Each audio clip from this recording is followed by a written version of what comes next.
మా అల్లుడు 2 సంవత్సరాలు అయితే పెళ్ళి బాబున్నాడు, 2 సంవత్సరాలు బాబున్నాడు.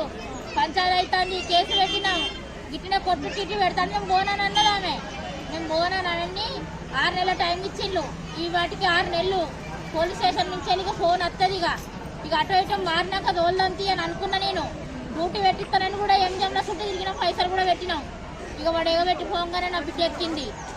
ఇక డ్యూటీ చేయబట్టి 2 నెలలు అవుతుంది. అయ్యా మాట్లాడుకుంటా లోపలికి వచ్చిండు. మొన్న ఒక రోజు వచ్చిండు. పిల్లగాడిని ఇవ్వమంటే 2 సార్లు వచ్చిండు. పిల్లగాడిని ఇవ్వమన్నాడు. ఆ పిల్లగాడు పోతలేడు. ఇట్లా అంటాడు. అంటే వాడు అత్తలేడు, భయపడతాడు, రాడు అని ఏమన్నది.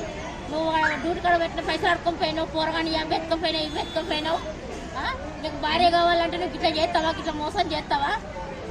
నేను రూపాయి అడుగుతలేను, నా బతుకు నేను బతుకుతాను, నా జోలికి రాకు అన్నది. అన్నలో పోయిండు. మళ్ళీ ఇలా మాట కూడా మాట్లాడలేదు. లోపలికి వచ్చిండు. పాలిస్తాను ఆమె పిల్లగానికి. పాలిస్తానే మెడల మీదకెళ్ళి కథం వేసిండు. అమ్మ అన్నది. అమ్మ అన్న వల్లే ఏంది పిల్లగా అమ్మ అంటుందని నేను లోపలికి పోయినా. కథం నన్ను ఇరుగమరగా కొడుతూనే ఉన్నాడు. కొడుతుంటే మైనూరుకి వచ్చిండు. నేను ఎంతో పోయినా మైనర్ రాగానే కథ మైనర్ కొట్టిండు. ఇక సాగు పెట్టుకుని దెబ్బ ఉరుకుతూనే ఉన్నాడు. ఇక మేమిద్దరం బయటకు వచ్చిన నా బిడ్డ సోయలేకుంటే మన తల్లే పడున్నది. వీళ్ళ వాళ్ళని పిలిచే వరకు కథం ఉరుకుతారు. షాకు ఇంత పొడుగు షాకు ఇస్తా మటన్ కొట్టే కత్తది. ఇంత పొడుగు ఉంటుంది. ఉరుకుతూనే ఉన్నాడు.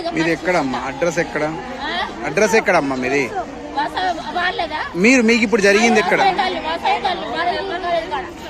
చిన్నపిల్లానికి ఏమన్నా అయిందా? ఏం కాలేదు. ఇప్పుడు మీకున్న మీ భర్తకు మీ బిడ్డకు తాకిన దెబ్బలు? ఆయనకు నెత్తి మీద మొత్తం నరాలన్నీ తెగినాయి. ఆయన సీరియస్ ఉన్నాడు. నా బిడ్డకి ఇదంతా తెగింది. ఏం పేరు మీ అల్లుని పేరు? ఏం పేరు? చంద్రశేఖరు. ఇంటి పేరమ్మా? కోట చంద్రశేఖరు. కోట రాజు. ఎక్కడ వాళ్ళ ఇల్లు? బొడ్రాయి. ఉర్సు బొడ్రాయి. ఇక్కడ వాళ్ళ మేనమామలు ఉన్నారు 3.